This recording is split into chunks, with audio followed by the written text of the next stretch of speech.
I think I've always been a fan of the Mission Impossible films. They're the kind of movie which, when it's on at the cinema, that's the one you go watch because you know it's going to be a good ride regardless. And it's a spy movie, but set contemporary, and it's realistic. There are some gadgets in there, sure, which are like, okay, maybe that's a stretch of the imagination, but it's entirely feasible, and everyone loves that. And so, I've always been a fan. The character I play is a member of the CIA. He is the director of the CIA's #1 assassin. He's a cleaner. He goes and takes out people who you can't capture. He's rather notorious within the CIA. The way the IMF and the way Hunt looks at him is like he's the enemy because he's been forced upon them in the team by Erica Sloan, the director of the CIA. And so he just plays along with that, and he just plays the nice guy. He's like, yeah, I'm just doing my job. I think Walker has watched Ethan Hunt from afar, obviously. He's one of the top guys in this very strange section of the CIA, the Impossible Mission Force, IMF. And he obviously knows that Hunt has talent, his ability, but I think he looks at Hunt as someone who doesn't have what it takes to do the necessary things. He puts too many people and too many things at risk because he has a moral code which is too strict. The script is very much alive. It's a process which never stops evolving. And I like that. It can be difficult at times. As I say, it's a challenge when you've got your character and you're trying to look at arcs and where to play stuff. But McHugh is so aware of that as well. It all ends up blending together, and it's really rather clever. I don't quite know how he does it, but it is alive, and yeah, that's the way Chris works. And I quite enjoy that because it allows your character not just to be stationary throughout the shoot. You are constantly moving and adjusting, much like humans in regular life. If you're going through intense scenarios, your opinions will be changing reliant upon the scenario that you went through. He's a very good writer, and he is very, very intelligent when it comes to writing character. And with these characters, it's very important to have complexity, and with that complexity, there's a sense of a real peril. He's excellent at making people, putting these characters into enormously stressful situations, and yet they survive somehow, or they grow, or they adapt and change and evolve. And the way he does that is interesting.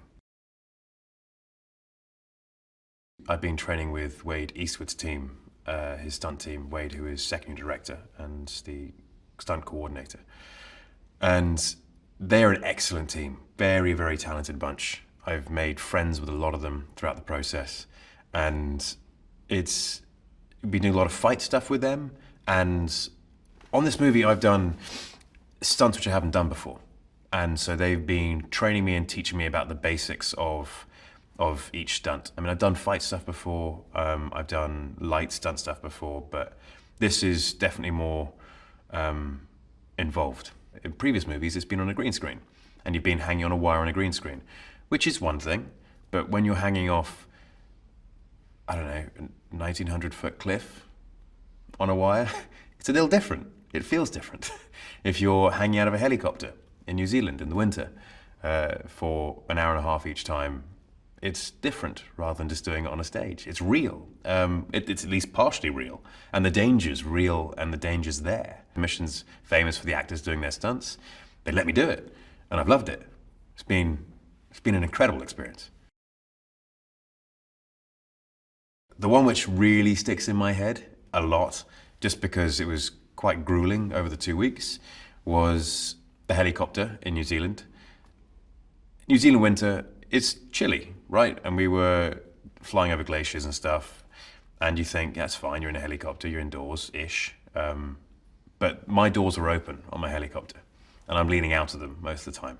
And so I'm not too sure how fast we're going. I'm assuming 80 miles an hour plus. I think it got down to -15. Being in a helicopter in New Zealand, over mountains and glaciers and flying through canyons, while being chased by another helicopter, which is, I don't know, 20 feet away, or chasing another helicopter and firing a machine gun out the doors it's like every boy's dream. You're like, yeah, I want to grow up and pretend to be G.I. Joe, basically. Tom is flying his own helo, and it is amazing what he does. Like, the training he's gone through to fly a helicopter has been extensive, and he's doing serious stunts. In that moment, I forgot how cold I was because of how beautiful it was.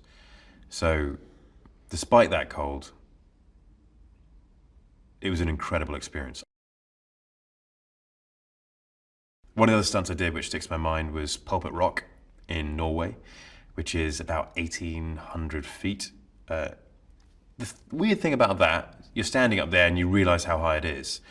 And then you're being backed off, you're walking off the cliff backwards because it's like abseiling. And it's so high and so sheer that it doesn't look real. I think it looks a bit like a painting from up there. So it didn't feel quite as bad until you're hanging down there while they're discussing the shot and the wind starts to pick up and you feel yourself just blowing side to side. You're like, I really hope this stuff holds. I trust you, Wade. And that was good fun. I loved that. As far as Walker's fight style is concerned, we wanted to make Walker different from Hunt. He's a trained assassin. He knows how to fight. His strengths lie more in brutality and a brawler style. It's more of a fight to kill, fight to completely disable so you can kill. Performing stunts with Tom Cruise, he's obviously very experienced with stunts, and I mean, aside from just performing stunts with Tom Cruise, which is pretty cool. It's a cool thing to be able to say. He's very experienced in this sort of stuff. He knows the angles, he knows what works, he knows that he needs to do his part of the stunt, and I do my part of the stunt, and whoever else involved does their part of the stunt. And from that, you end up with a winning formula. There's a connection between Tom and McHugh because they understand each other. They understand the same process. They are both working towards the same goal, which is a great story. And there's no ego involved. It's just making entertainment for an audience. And they've worked together before, and they both have particular styles. And so they've become accustomed to those styles. They can ultimately agree on something and produce a great piece from it. It's been a real journey, and what I like the most about this is that despite the long hours and the hard work, everyone has kept a wonderful personality about it. It's amazing to see. It's great to be a part of, and I think this is going to be the best one yet. I look forward to watching the movie myself.